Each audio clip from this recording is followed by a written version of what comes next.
Chapter 21 Abby Now June 28th, Night. Abby's world had become one narrow strip washed out in the beam of her headlamp.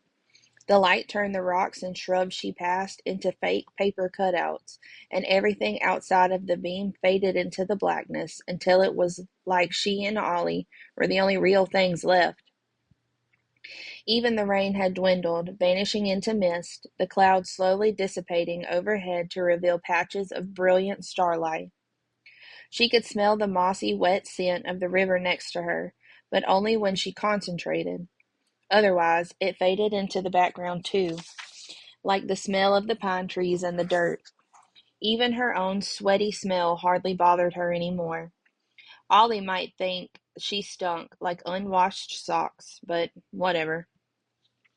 She glanced back at Ollie and frowned. It had taken them a long time to backtrack along the rocks until they found a place where they could scramble down to the river bank.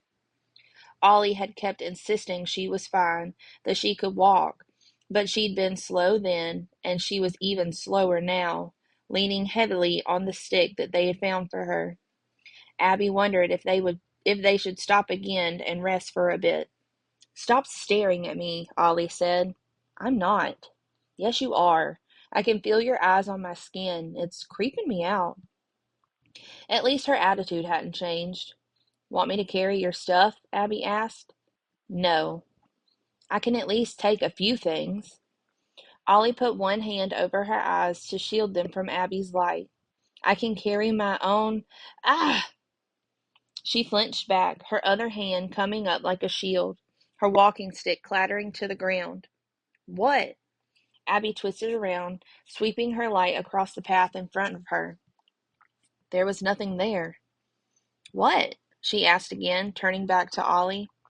Ollie wore a scared rabbit look, all big eyes and tiny, pressed mouth. "I thought I saw it again." "Saw what?" Abby's heart pounded too fast. She remembered that moment when she'd been alone in the woods, when ghosts and vampires and anything had seemed possible.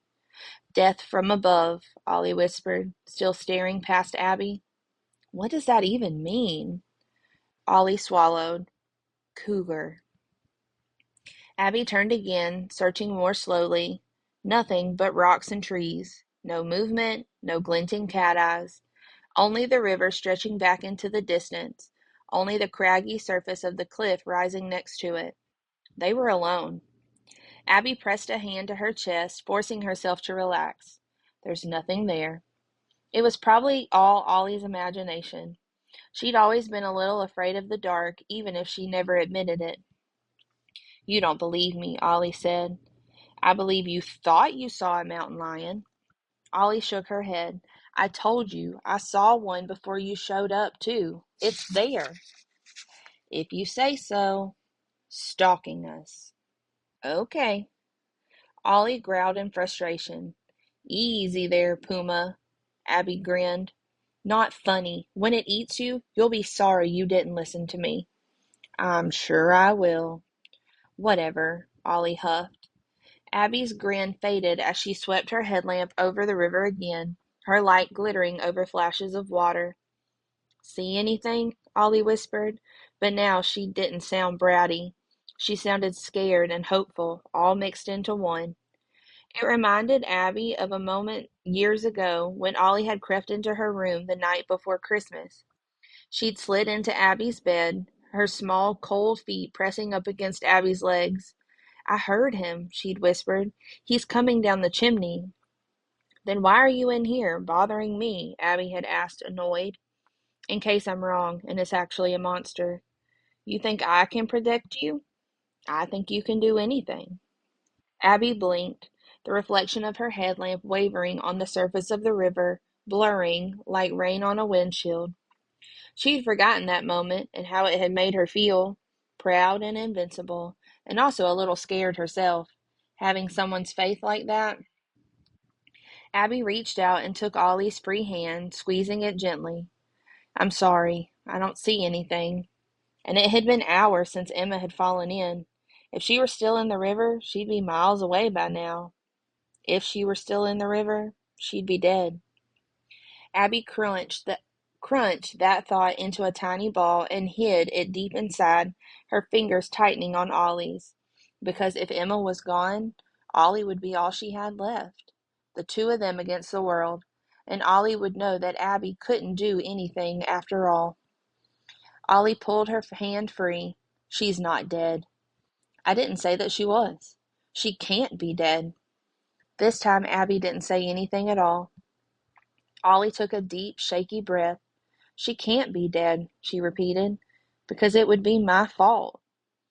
It was almost as shocking as the moment Emma fell in the river, like the Ollie she thought she knew was gone in an instant, that Ollie had never taken blame for anything. How could it possibly be your fault? Abby said. Ollie opened her mouth, then closed it again. Never mind, she whispered, resuming her low, limping, painful walk, her stick clicking against the ground with every step. Abby gave Ollie one last sideways glance, but didn't press it.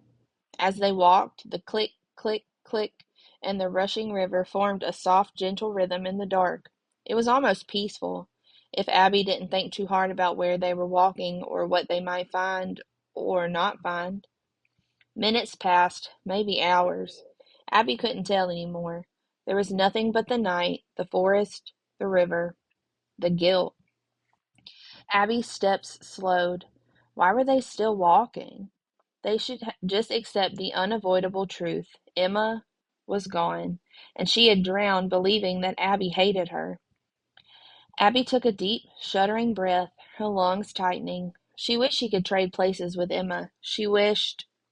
Be careful what you wish for. Abby clenched her hands. She wished. What's that? Ollie said, stopping. Another mountain lion? Abby suggested, voice choked. No, that. Ollie pointed. Abby swept her light over a dark shape wedged against the rocks to the right, a few feet away from the river. It transformed in the beam of her headlamp, the edges lengthening, growing lighter. The pale skin of one outstretched arm, the brown tangle of damp hair, the curving profile of a familiar face, eyes closed, mouth slightly open. Emma, unmoving.